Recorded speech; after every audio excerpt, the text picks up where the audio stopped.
সকাল থেকে বাতাস বইছে, কাছাকাছি কোথাও বৃষ্টি হয়ে গেছে এমন আমেজ সেই বাতাসে, একটু শীতের আমেজ। গরু গাড়ি চড়ে পদ্মজা যাচ্ছে বাপের বাড়ি। পাশে আছে আমির এবং লাবণ্য। পদ্মজার পরনে সবুজ শাড়ি, ভারী সুতার কাজ, গা ভর্তি গহনা। এসব পরে থাকতে অস্বস্তি হচ্ছে, কিন্তু ফরিনা বেগমের কড়া নিষেধ, কিছুতেই গহনা খোলা যাবে না। আমির পদ্মজার এক হাত শক্ত করে ধরে রেখেছে, ছেড়ে দিলেই যেন হারিয়ে যাবে। আমিরের এহেন পাগলামি পদ্মজাকে বেশ আনন্দ দিচ্ছে। সে চাপা স্বরে বলল, কোথাও চলে যাচ্ছি না, আস্তে ধরুন। আমির চটপট করে নরম স্পর্শে পদ্মজার হাত ধরল। পদ্মজা বলল, মনে আছে তো কি বলেছিলাম? সঙ্গে সঙ্গে পদ্মজা হাই হাই করে উঠল। অমনি ভুলে গেছেন? আমির শূন্যে তাকিয়ে মনে করার চেষ্টা করলো। সকালে ঘুম ভাঙার পর দেখলো পদ্মজা নতুন শাড়ি পরে দাঁড়িয়ে আছে। আমির মিষ্টি করে হেসে ডাকলো, এদিকে আসো। পদ্মজা ছোট ছোট করে পা ফেলে আমিরের পাশে দাঁড়ায়। আমির খপ করে পদ্মজার হাত ধরে বিছানায় বসিয়ে দিয়ে বলল, কখন উঠেছ? যেভাবে টান দিলেন ভয় পেয়েছি তো। এত ভীতু? কখনোই না। তা অবশ্য ঠিক। কেন? উঠুন, আম্মা আপনাকে ডেকে নিয়ে যেতে বলেছেন। জরুরি দরকার নাকি? আমি জানি না, উঠুন আপনি। এই, তুমি তো কম লজ্জা পাচ্ছ। পদ্মজার মুখ লাল হয়ে ওঠে। সে বিছানা থেকে দূরে সরে দাঁড়ায়, মাথা নত করে বলল, আপনি লজ্জা দিতে খুব ভালোবাসেন। আমির হাসতে হাসতে বিছানা থেকে নামলো, বলল, তোমার চেয়ে কম ভালোবাসি? আচ্ছা, তুমি কবে ভালোবাসবে বলো তো? পদ্মজা পূর্ণ দৃষ্টিতে আমিরকে দেখলো। আমির আবার হাসলো, তারপর পদ্মজার দিকে এগিয়ে এসে বলল, যেদিন মনে হবে তুমিও আমাকে ভালোবাসো, বলবে কিন্তু সেদিনটা আমার জীবনের শ্রেষ্ঠ সময় হবে। পদ্মজা তখনও এক দৃষ্টিতে তাকিয়ে আছে। আমির হাত নাড়িয়ে পদ্মজার পলক অস্থির করে বলল, কি ভাবছো? কিছু না। কিছু বলবে? আজ ওই বাড়ি যাবো আমরা। এটাই তো নিয়ম। আপনি একটু বেশরম। আমির চকিতে তাকালো। পদ্মজা ঠোঁট টিপে হেসে চোখ সরিয়ে নিল। আমির আমতা আমতা করে বলল, তাতে কি হয়েছে? কিছু না। কি বলতে চাও বলো তো? বড়দের সামনে আমাকে নিয়ে এত কথা বলবেন না, মানুষ কানাকানি করে। আপনাকে বেলাজ বেশরম বলে। আমার বউ নিয়ে আমি কি করব, আমার ব্যাপার। কিন্তু আমাকে অস্বস্তি দেয়। পদ্মজা করুণ স্বরে বলল। আমির নিভল। আচ্ছা ঠিক আছে, নিয়ন্ত্রণের চেষ্টা করব। সত্যি, আমার আম্মার সামনে ভুলেও পদ্মজা পদ্মজা করবেন না। ইশারা দিতেই চলে আসবে, তাহলে ডাকাডাকি করব না। পদ্মজা হাসলো। আমির ঈষৎ হতচকিত, বলল, হাসছো কেন? এমনি, মনে রাখবেন কিন্তু। তুমিও মনে রাখবে। সকালের দৃশ্য থেকে বেরিয়ে আসে আমির পদ্মজাকে বলল, মনে আছে তোমার অস্বস্তি হয়, এমন কিছুই করব না। আমিরের কথায় পদ্মজা সন্তুষ্ট হয়। নিজেকে পরিপূর্ণ মনে হচ্ছে, উত্তেজনায় কাঁপছেও। মা বাবাকে দেখবে 2 দিন পর। 2 দিনে কি কিছু পাল্টেছে? পদ্মজা মনে মনে ভাবছে। আম্মা বোধহয় শুকিয়েছে। আমাকে ছাড়া আম্মা নিশ্চয়ই ভালো নেই। পদ্মজার খারাপ লাগা কাজ করতে থাকে। ছটফটানি মুহূর্তেই বেড়ে গেল। আমির জানতে চাইল, পদ্মজা শরীর খারাপ করছে? না, অস্বাভাবিক লাগছে। আম্মাকে অনেকদিন পর দেখব। অনেক দিন কোথায়? 2 দিন মাত্র। অনেক দিন মনে হচ্ছে। এই তো চলে এসেছি। ওই যে দেখো, তোমাদের বাড়ির পথ। আমির আঙ্গুলে ইশারা করে। আমিরের ইশারা অনুসরণ করে পদ্মজা সেদিকে তাকালো। ওই তো তাদের বাড়ির সামনের পুকুর দেখা যাচ্ছে। আর কিছু সময়, এরপরই সে তার মাকে দেখবে। পদ্মজা অনুভব করে তার নিঃশ্বাসের গতি বেড়ে গেছে, হৃৎপিণ্ড লাফাচ্ছে। সে আমিরের এক হাত শক্ত করে ধরে সেদিকে তাকিয়ে রইল। হেমলতা নদীর ঘাটে মোর্শেদের সাথে কথা বলছেন। তিনি মোর্শেদকে বাজারে পাঠিয়েছিলেন। মোর্শেদ কিছু জিনিস ভুলক্রমে আনেননি, তা নিয়েই আলোচনা চলছে। ঠিক আলোচনা নয়, হেমলতা বকছেন। মোর্শেদ নৌকায় বসে শুনছেন। তিনি কথা বলার সুযোগই পাচ্ছেন না। হেমলতা নিঃশ্বাস নিতে চুপ করেন। তখনই মোর্শেদ বললেন, অহনি যাইতাছি, সব লইয়া হের পরে আয়াম। এখন কি হবেটা কি বলো তো? হঠাৎ ওরা চলে আসবে। আমি যাইয়াম আর আয়াম। বলতে বলতে মোর্শেদ নৌকা ভাসিয়ে দূরে চলে যান। হেমলতা ক্লান্তি ভরা দৃষ্টি নিয়ে স্বচ্ছ জলের দিকে তাকিয়ে থাকেন। পূর্ণার চিৎকার ভেসে আসে কানে। তিনি চমকে ঘুরে তাকান। পূর্ণা আপা আপা বলে চেঁচাচ্ছে বাড়িতে। হেমলতা বিড়বিড় করেন। এসে গেছে আমার পদ্ম। তিনি ব্যস্ত পায়ে হেঁটে বাড়ির উঠোনে আসেন। সঙ্গে সঙ্গে ফুলের মতো সুন্দর মেয়েটা হামলে পড়ে বুকের উপর আম্মা আম্মা বলে জান ছেড়ে দেয়। হেমলতার এত বেশি আনন্দ হচ্ছে যে হাত দুটো তোলার শক্তি পাচ্ছেন না। চোখ বেয়ে 2 ফোঁটা জল গড়িয়ে পড়ে। তিনি 2 হাতে শক্ত করে পদ্মজাকে জড়িয়ে ধরেন। শূন্য বুকটা চোখের পলকে পূর্ণ হয়ে উঠেছে। পদ্মজা নিশ্চয়ই বুঝে যাবে 2 রাত তার মাম্মা ঘুমায়নি, 2 রাত তার আম্মা ঘুমায়নি, চোখদ্বয় নিশ্চিন্তে আরাম করতে পারেনি। বুঝতেই হবে পদ্মজাকে। পদ্মজা ঘন ঘন লম্বা করে নিঃশ্বাস টানছে। স্পষ্ট একটা ঘ্রাণ পাচ্ছে সে, মায়ের শরীরের ঘ্রাণ। পারলে যেন পুরো মাকেই এক নিঃশ্বাসে নিজের মধ্যে নিয়ে যেত সে। হেমলতা পদ্মজার মাথায় আলতো করে ছুঁয়ে দিয়ে বললেন, আর কাঁদিস না, এই তো আম্মা আছি তো। তোমাকে খুব মনে পড়েছে আম্মা। আমারও মনে পড়েছে। হেমলতার চোখের জল ঠোঁট গড়িয়ে গলা অবধি পৌঁছিয়েছে। তিনি অশ্রু মিশ্রিত ঠোঁটে পদ্মজার কপালে চুমু দেন। আমির হেমলতার পা ছুঁয়ে সালাম করতে নেয়। হেমলতা ধরে ফেলেন। আমিরের মাথায় হাত বুলিয়ে দিয়ে বলেন। লাগবে না বাবা। আমির বিনীত কণ্ঠে বলল, ভালো আছেন আম্মা? ভালো আছি, তুমি ভালো আছো তো? আমার মেয়েটা কান্নাকাটি করে জ্বালিয়েছে খুব। ভালো আছি আম্মা, একটু একটু তো জ্বালিয়েছেই। কথা শেষ করে আমির আর চোখে পদ্মজার দিকে তাকালো। পদ্মজা ফোপাচ্ছে। হেমলতা অনেকক্ষণ চেষ্টা করে পদ্মজাকে নিয়ন্ত্রণে আনেন। বাড়িতে মঞ্জুরা, হানি সহ হানির শ্বশুরবাড়ির অনেকেই ছিল। তারা আগামীকাল ঢাকা ফিরবে। জামাই স্বাগতমের বিশাল আয়োজন করা হয়েছে। পূর্ণা পদ্মজা লাবণ্যকে টেনে নিয়ে যায় ঘরে। হানির স্বামী আমিরকে নিয়ে গল্পের আসর জমান। আমির আসার সময় গরু গাড়ি ভরে বাজার করে নিয়ে এসেছে। হেমলতা সেসব গোছাচ্ছেন। তিনি বারবার করে মজিদ মাতব্বরকে বলে দিয়েছিলেন ফের যাত্রায় বাজার না পাঠাতে, তবুও পাঠিয়েছেন। ফেলে তো দেওয়া যায় না। রাতের খাবার শেষ হয়েছে অনেকক্ষণ। পূর্ণাকে আমির ছোট আপা বলে ডাকে। শালির চোখে একদমই দেখছে না, তেমন রসিকতাও করছে না। আমিরের ব্যবহারে পূর্ণা ধীরে ধীরে আমিরকে বোন জামাই হিসেবে পছন্দ করছে। না হোক নায়কের মতো সুন্দর, মন তো ভালো। হানির বড় ছেলে লাবণ্য, আমির আর পূর্ণা লুডু খেলছে। পদ্মজা কিছুক্ষণ খেলে উঠে চলে এসেছে। হেমলতা মোর্শেদ বারান্দার বেঞ্চিতে বসেছিলেন। পদ্মজা দরজার পাশে এসে দাঁড়ালো। মোর্শেদ দেখতে পেয়ে ডাকলেন। কিরে মা আয়। পদ্মজাকে দুজনের মাঝখানে বসিয়ে দিলেন। তারপর প্রশ্ন করলেন, না, হোরবাড়ির মানুষেরা ভালো তো? পদ্মজা নত যেন হয়ে জবাব দিল, সবাই ভালো। একটু একটু সমস্যা থাকবে, মানিয়ে নিস, জয় করে নিস, সবকিছু অর্জন করে নিতে হয়। বললেন হেমলতা।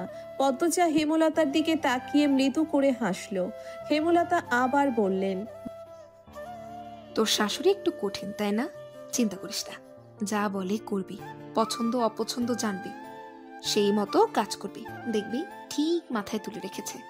আচ্ছা আম্মা। বলল পদ্মজা। সব শাশুড়ি ভালো হয় না লতা। আমার শাশুড়িরে আজীবন তেল দিলাম, কোনো পরিবর্তন হয়েছে? হয়নি। বললেন হানি। তিনি ঘর থেকে সব শুনছিলেন, কথা না বলে পারলেন না। হেমলতা এক হাতে পদ্মজাকে জড়িয়ে ধরেন। তারপর হানির উদ্দেশ্যে বলেন, আমার পদ্মর কপালে এত খারাপ নিশ্চয়ই হবে না। পদ্মর অবস্থা আমার মতো হয়েছে। যদি শুনি পদ্মকে তুলে নিয়ে যাব আমার কাছে, তুই মিলিয়ে নিস। আহ, থামো তো আপা, আমি লাবণ্য শুনবে, কি ভাববে? হানি আর কিছু বললেন না। 4 জন মানুষ নিশ্চুপ বসে রইল অনেকক্ষণ। একসময় হেমলতা রান্নাঘরের দিকে যান। রান্নাঘর গোছানো হয়নি। মোর্শেদ নিজের ঘরের দিকে পা বাড়ান। সারাদিন অনেক ধকল গেছে, ক্লান্তিতে শরীর ভেঙে আসছে। হানি পদ্মজার পাশে বসেন। বললেন, শোন মা, শাশুড়িরে বেশি তেল দিতে গিয়ে নিজের জীবন নষ্ট করবি না। তোর মায়ের অনেক জ্ঞান অভিজ্ঞতা মানি, কিন্তু লতার শাশুড়ি নিয়ে সংসার করতে হয়নি, তাই সে জানে না আমি জানি শাশুড়িরা কেমন কালসাপ হয়। এরা সেবা নিবে দিন রাত, বেলা শেষে ভুলে যাবে। নিজের কথা আগে ভাববি। শাশুড়ি ভুল বললে জবাব দিবি সাথে সাথে। নিজের জায়গাটা বুঝে নিবি। পড়াশোনা থামাবি না, পড়বি আর আরামে থাকবি। আমরা বান্দি পাঠাইনি, সাক্ষাৎ পরি পাঠাইছি। শুনছি আমিরের টাকা পয়সা জমি জমা অনেক আছে। তাহলে তোর আর চিন্তা কিসের? জামাই হাতে রাখবি, তাহলে পুরো সংসার তোর হাতে। আমার কপালে সব ঠেকেনি। বিয়ের পর থেকে শ্বশুরবাড়ির মানুষের মন রাখতে রাখতে কখন বুড়ি হয়ে গেছি বুঝিনি। বুঝছিস তো? পদ্মজা মাথা নাড়িয়ে সম্মতি জানালো। প্রসঙ্গ পাল্টাতে বলল, মেঝো আপা আসে নাই কেন? বিয়ে কবে আপার? ওর তো পরীক্ষা সামনে, পড়াশোনা শেষ করুক, এরপর বিয়ে দিব। বিয়ে না ঠিক হওয়ার কথা ছিল, হয়নি? কবে? বললেন হানি। পদ্মজা হানির প্রশ্নে খুব বেশি অবাক হলো, কৌতূহলী হয়ে জানতে চাইল। আম্মা না কয়দিন আগে তোমাদের বাড়ি গেল বড় আপার বিয়ে ঠিক করতে? হানি হাঁ হয়ে তাকিয়ে রইলেন পদ্মজার দিকে। তিনি কিছুই বুঝছেন না। তার মেয়ের বিয়ে আবার কবে ঠিক হওয়ার কথা ছিল? পদ্মজা বিয়ে করে কি আবোল তাবোল বকছে? তিনি বললেন, কি বলিস? হানির সহজ সরল মুখখানার দিকে পদ্মজা এক দৃষ্টিতে চেয়ে রইল। সে ভাবছে, আম্মা রাজধানীতে তাহলে কেন গিয়েছিল? মিথ্যে কেন বলেছে? সেদিন রাজধানীতে গিয়েছিল বলেই এত বড় অঘটন ঘটেছিল। না, অঘটন ভাগ্যে লেখা ছিল, কিন্তু মিথ্যে কেন বললো আম্মা? মাদিনী নদীর বুকে কুন্ত ফুলের মতো জোনাকি ফুটে রয়েছে। পদ্মজা তো এক মনে চেয়ে দেখছে। রাত অনেকটা, আমির ঘুমোচ্ছে। 3 দিনে আমিরের সাথে পূর্ণা প্রেমার খুব ভাব হয়েছে। সারাক্ষণ আড্ডা লুডো খেলা। পদ্মজা যত দেখছে তত আমিরের প্রেমে পড়ছে। আমিরের ঘুমন্ত মুখের দিকে চেয়ে থাকতে থাকতে পদ্মজার মনে পড়ল আগামীকাল ফিরে যেতে হবে শ্বশুর বাড়ি। মা বাবা ভাই বোন সবাইকে ছেড়ে আবার চলে যেতে হবে। ভাবতেই মন খারাপ হয়ে আসে। মন ভালো করতে চলে আসে নদীর ঘাটে। জোনাকিদের কুরুক্ষেত্র দেখতে দেখতে কেটে যায় অনেকক্ষণ। আধার ভেদ করে একটা আলোর ছোঁয়া লাগে চারপাশে। এ সময় কে এলো? পদ্মজা ঘাড় ঘুরে তাকালো। মাকে দেখে একগাল হাসলো। হেমলতা হারিকেন হাতে নিয়ে এগিয়ে আসেন। কিঞ্চিত রাগ নিয়ে বললেন, এত রাতে একা খাটে এসেছিস কেন? মার খাসনি অনেকদিন না? বিয়ে হয়েছে বলে আমি মারবো না নাকি?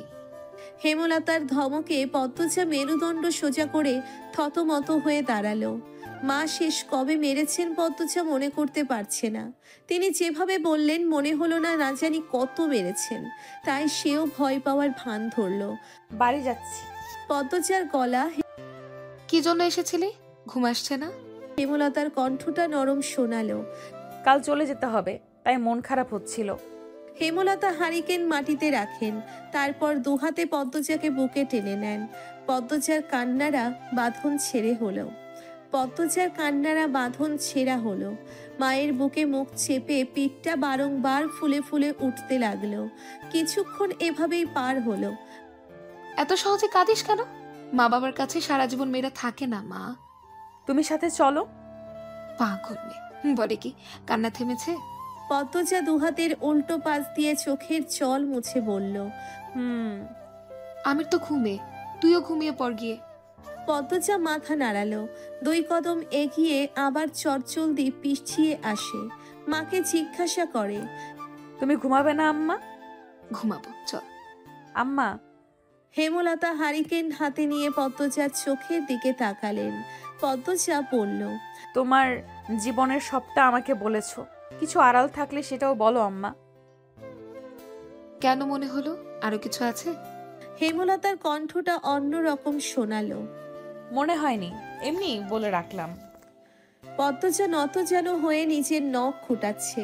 হেমলতা স্থির হয়ে দাঁড়িয়ে রইলেন। কেটে যায় অনেকটা সময়। তিনি ঢোক গিলে গলা ভেজান, তারপর বললেন, তাই হবে। পদ্মজা খুশিতে তাকালো। নিশ্চয়ই এখন সব বলবেন আম্মা। হানি খালামণির বাড়ির কথা বলে সেদিন কোথায় গিয়েছিলেন এখনই জানা যাবে। হেমলতা আশায় পানি ঢেলে দিলেন। এখন ঘুমোতে যা, অনেক রাত হয়েছে। পদ্মজার চোখ মুখের উজ্জ্বলতা নিভে গেল। মা কাঙ্ক্ষিত প্রসঙ্গটি কেন এড়িয়ে যাচ্ছেন? পদ্মজা সরাসরি জিজ্ঞাসা করার কোনো চেষ্টা করেছে, কিন্তু পারছে না।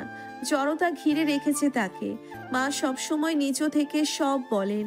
নিশ্চয়ই কোনো কারণে এই বিষয়ে চুপ আছেন। পদ্মজা মনে মনে নিজেকে সান্ত্বনা দিল।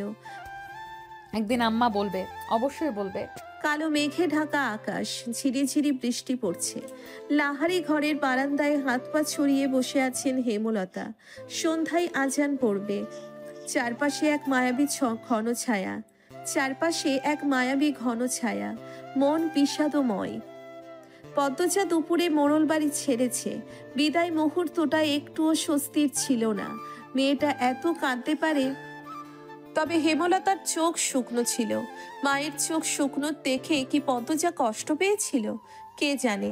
হেমলতা বারান্দা ছেড়ে উঠতে গিয়ে আবিষ্কার করলেন শক্তির অবস্থান শূন্যে। তিনি আবার বসে পড়েন, হেসে ফেললেন। পদ্মজা ছাড়া এত দুর্বল তিনি? এটা ভাবতে অবশ্য ভালো লাগে। হেমলতা আকাশের দিকে তাকান, চোখ দুটি জ্বলছে। জল ভরা চোখ নিয়ে আবার হাসলেন। কি যন্ত্রণাময় সেই হাসি। মাটিতে হাতের ভর ফেলে উঠে দাঁড়ালো তিনি। এলোমেলো পায়ে লাহারি ঘর ছাড়েন। উঠোনে এসে থমকে দাঁড়ান। বাড়ির গেট খোলা ছিল। পাতলা অন্ধকার ভেদ করে একটি নারী অবয়ব এগিয়ে আসছে বাড়ির দিকে। হেমলতা নারী ছায়াটির স্পষ্ট মুখ দেখার জন্য অধীর আগ্রহে তাকিয়ে থাকেন। গেটের কাছাকাছি আসতেই হেমলতা আন্দাজ করতে পারেন কে এই নারী। তিনি মৃদু হেসে এগিয়ে যান। অনেক দেরি করলেন আসতে। বাসন্তী উঠোনে পা রেখে বললেন, আপনি আমাকে চিনেন? হেমলতা জবাব না দিয়ে বাসন্তীর ব্যাগ নিতে হাত বাড়ালেন। বাসন্তী ব্যাগ আড়াল করে ফেললেন। তিনি খুব অবাক হচ্ছেন। মনে যত সাহস নিয়ে এসেছিলেন সব ভেঙে চুরমার হয়ে যাচ্ছে। হেমলতা বললেন, আপনি এই বাড়িতে নির্দ্বিধায় থাকতে পারেন। আমি বা আমার সন্তানদের পক্ষ হতে আপত্তি নেই। আপনি আমাকে চিনলেন কিভাবে? সে যেভাবেই চিনি, জেনে কি লাভ আছে? আপনি প্রথম দিনই একা আসতে পারতেন, লোকজন না নিয়ে। বাসন্তীর এবার ভয় করছে। শরীর দিয়ে ঘাম ছুটছে। একটা মানুষ সতীন দেখে এত স্বাভাবিক কি করে হতে পারে? তিনি তো ভেবেছিলেন যুদ্ধ করে স্বামীর বাড়িতে বাঁচতে হবে। বাসন্তীর ধবধবে সাদা চামড়া লাল বর্ণ ধারণ করে। হেমলতার কথা দৃষ্টি এত ধারালো মনে হচ্ছে তার। হেমলতা বাসন্তীকে চুপ দেখে বললেন, আপনি বিব্রত হবেন না, এটা আপনারও সংসার। আসুন। হেমলতা আগে আগে এগিয়ে যান।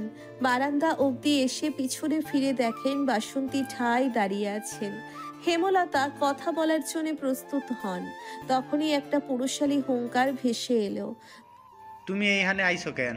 মোর্শেদের কণ্ঠ শুনে বাসন্তী কেঁপে উঠলেন। মোর্শেদকে এড়িয়ে একজন বনেদি লোকের প্রতি ক্ষণিকের জন্য আকৃষ্ট হয়ে পড়েছিলেন তিনি। এরপর থেকেই মোর্শেদ এবং তার সম্পর্কে ফাটল ধরে।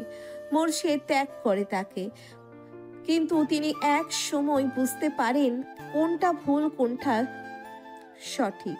সংসারের প্রতি টান অনুভব করে ফিরে আসতে চান। মোর্শেদ জায়গা দিলেন না। ততদিনে মোর্শেদ দ্বিতীয় স্ত্রীর প্রতি ভালোবাসা উপলব্ধি করে ফেলল। মোহ ছেড়ে ফিরে আসেন হেমলতার কাছে, নিজের সন্তানদের কাছে। বাইর হইয়া যাও কইতাছি, বাইর হও আমার বাড়ি থেকে। মোর্শেদ বাসন্তীকে ধাক্কা দিয়ে বেরিয়ে যেতে বলেন। বাসন্তী হুমড়ি খেয়ে পড়তে গিয়েও নিজেকে সামলে নেয়। চোখ গরম করে মোর্শেদের দিকে তাকান। বললেন, এইটা আমারও সংসার, আমি যাব না। বসন্তী ভালোই ভালোই কইতাছি, যাও এইখান থেকে, নইলে তোমার লাশ ফালাইয়া দিয়াম আমি। বাসন্তী কিছু কঠিন কথা শোনাতে গিয়েও শোনালেন না। হেমলতা উঠোনে নেমে আসেন। যখন বিয়ে করেছো তখন হুঁশ ছিল না, এখন সংসার দিতে আপত্তি? জানো না লতা, এই মহিলা কদ্দটা খারাপ। এই মহিলা লোভী, লোভখোরের বাচ্চা, মাদারির বাচ্চা। কি সব বলছো? মুখ সামলাও। মোর্শেদের কপালের রগ দপদপ করছে। নিঃশ্বাস ঘন হয়ে এসেছে। বাসন্তীকে পিটাতেই হাত নিষ্পিস করছে। তবুও হেমলতার কথায় তিনি থামেন, কিন্তু তীক্ষ্ণ চোখে তাকিয়ে রইলেন বাসন্তীর দিকে। হেমলতা বললেন, আপনি ঘরে যান, এই ঘর আপনারও, ওনার কথা মনে নেবেন না। আমার ঘরে এই মহিলা ঢুকলে খারাপ হইয়া যাইব। হেমলতা মোর্শেদের চোখের দিকে তাকান, ইশারায় কিছু একটা বলেন। এরপর বাসন্তীকে বললেন, আপনি যান, সদর ঘরের ভেতরে দরজার বাম দিকে যে ঘরটা, সেখানেই যান। দেখিয়ে দিতে হবে? বাসন্তী কিছু না বলে গটগট আওয়াজ তুলে বারান্দা পেরিয়ে সদর ঘরে ঢোকেন। হাত পা কাঁপছে তার। হেমলতার ব্যবহার স্বাভাবিক হলেও অস্বাভাবিক ঠেকছে। সেদিন বৃষ্টিতে ভিজে ফেরার জন্যে জ্বরে বিছানায় পড়েন। গত কয়দিন জ্বরে এতই নেতিয়ে গিয়েছিলেন যে ওঠার শক্তিও ছিল না। শরীরটা একটু চাঙ্গা হতেই আবার আসেন। এত সহজে সব পেয়ে যাবেন জানলে জ্বর নিয়েই চলে আসতেন। মোর্শেদ অসহায় চোখে তাকালেন হেমলতার দিকে, বললেন, কেন এমনটা করলা? আমি এর সাথে থাকতে পারবাম না। ঠান্ডা হও তুমি, তুমি কিছুই জানো না। যেদিন আমরা ঢাকা থেকে ফিরি সেদিন উনি এসেছিলেন, লোকজন নিয়ে এসেছিলেন। এরপরই আমার মেয়েদের জীবনে অন্ধকার নেমে আসে। পরিস্থিতি হাতের নাগালে চলে যাওয়াতে উনি সেদিন ফিরে গিয়েছিলেন। বিয়ের দিন বেআই সব বললেন। বেআইয়ের কাছে কামরুল মিয়া অভিযোগ করেন। বেআই কামরুল ভাইকেও বলেন ব্যাপারটা এখন ছড়াছড়ি না করতে, এতে ওনার সম্মান নষ্ট হবে। যে বাড়িতে ছেলের বিয়ে দিচ্ছেন সে বাড়ির কর্তার প্রথম বউ আছে। বউ আবার একজন পরনারীর মেয়ে। অধিকার নিয়ে লোকজন নিয়ে বৈঠক বসাবে, এসব সত্যি অসম্মানজনক। তিনি আমাকে অনুরোধ করেছেন ব্যাপারটা যেন নিজেদের মধ্যেই মিটিয়ে নিই। আর বাসন্তী আপার তো দোষ নেই। সবচেয়ে বড় কথা, আমার সংসারে হাল ধরার জন্য একজন দরকার, খুব দরকার। হেমলতার শেষ কথাগুলো করুণ শোনালো। মোর্শেদ বিস্ময়ে তাকিয়ে আছেন। বাসন্তী এত কিছু করেছে ভাবতে পারছেন না। মোর্শেদ কণ্ঠ খাদে নামিয়ে বললেন, তারে আমি মানতে পারছি না, বুঝাইয়া শুনাইয়া বাইর করে দাও। তুমি আমার কথাগুলো শোনো, থাকতে দাও ওনাকে, ক্ষমা করে দাও। আমি জানি না সে কি করেছে, যাই করুক ক্ষমা করে দাও। মোর্শেদের মাথায় খুন চেপেছে। তিনি কি করবেন কি বলবেন ভেবে পাচ্ছেন না। ক্রোধে আক্রোশে ফুলতে ফুলতে বাড়ির পিছনে চলে যান। নৌকা নিয়ে বের হবেন। রাতে বোধ হয় ফিরবেন না আজ। আজান পড়ছে, বৃষ্টির বেগ বেড়েছে। হেমলতা ব্যস্ত পায়ে হেঁটে আসেন বারান্দায়। গোপনে দীর্ঘশ্বাস ফেলেন। বুক মুচড়ে একটা কান্না ছিটকে এলো গলায়। সেই সঙ্গে চোখ ছাপিয়ে জল। কোনো নারী সতীন মানতে পারে? কোন নারী সতীন মানতে পারে? বাধ্য হয়ে মানতে হচ্ছে, ভাগ্য বাধ্য করছে। নয়তো তিনি এত উদার নন, কখনোই অন্যকে নিজের সংসারের ভাগ দিতেন না। সেই প্রথম থেকে মনে পুষে রেখেছেন কখনো মোর্শেদের স্ত্রী এই সংসার চাইলে মুখের উপর দরজা বন্ধ করে দেবেন। যার জন্যে তিনি একাকিত্বে ঢুকেছেন, যার জন্যে মোর্শেদের ভালোবাসা থেকে বঞ্চিত হয়েছেন, যার জন্যে মোর্শেদের মার খেয়েছেন, তাকে কখনোই এত সহজে সুখ দিতেন না, কখনোই না। হেমলতার শরীরে কাঁটা ফুটছে। তিনি কোনো মতে কান্নাটাকে গিলতে চাইলেন। বাসন্তীর গলা কানে এলো, আপনি কাঁদতাছেন? হেমলতা চমকে তাকান। লজ্জায় চোখের জল মোছার সাহস পাননি। চোখে জল নিয়েই হাসলেন। বাসন্তী হতবাক। কি অসাধারণ নারী, কত অদ্ভুত সে। বাসন্তী প্রসঙ্গ পাল্টে জানতে চাইলেন, ছেলেমেয়েরা কই? বড় মেয়েটার বিয়ে হয়েছে, শ্বশুর বাড়িতে আছে। আজিফের যাত্রা শেষ করে শ্বশুর বাড়ি গেল। মেঝো আর ছোটটা তাদের নানা বাড়ি গেছে। বড়টার জন্য কান্নাকাটি করছিল, তাই আম্মা নিয়ে গেছে। ঘরে একটা ছুডু ছেঁড়া ঘুমাচ্ছে। কে সে? প্রান্ত আমারই ছেলে। শুনছিলাম 3 মেয়ে শুধু। হেমলতা আর কথা বাড়ালেন না। রান্নাঘর দিকে যেতে যেতে বললেন, আপনি কলপারে যান, কাপড় পাল্টে নেন, আমি খাবার বাড়ছি। পদ্মজা মুখ ভার করে বসে আছে। রাতের খাবারের সময় ফরিনা বেগম খুব কথা শুনিয়েছেন। কঠিন স্বরে বলছেন, বাপের বাড়ির আহ্লাদ মিটাইয়া আইসেনি তো আর কোনোদিন যাইতে কইবা না। এইটাই তোমার বাপের বাড়ি, স্বামীর বাড়ি। আর তোমার ভাই বোনদের কইবা সব সময় আন্নাগুনা না করতে। বাড়ির কাছে বইলা সব সময় আইতে হইব, এটা কথা না, চোখে লাগে। কঠিন স্বরে বলেছেন। পদ্মজা বুঝতে পারছে না তার ভাই বোন তো শুধু বৌভাতের দিন এসেছে, দাওয়াতের আমন্ত্রণ রক্ষার্থে। এজন্য এভাবে কেন বলতে হবে? কান্না পাচ্ছে খুব।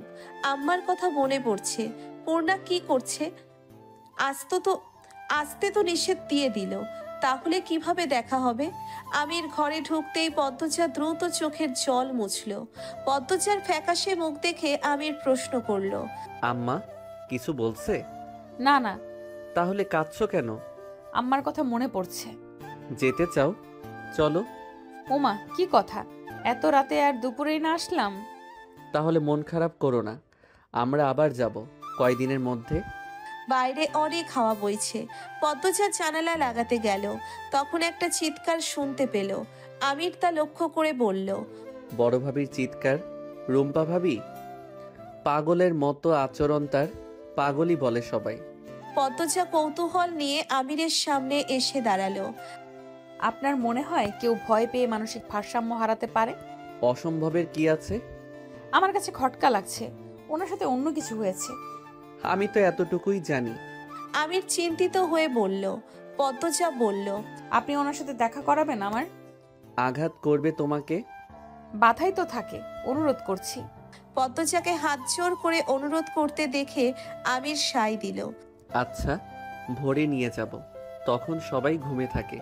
জানেন, আপনাদের এই বাড়িটা রহস্যজনক, কোনো গোলমাল আছে। সত্যি নাকি? আমার তেমন কিছু মনে হয় না।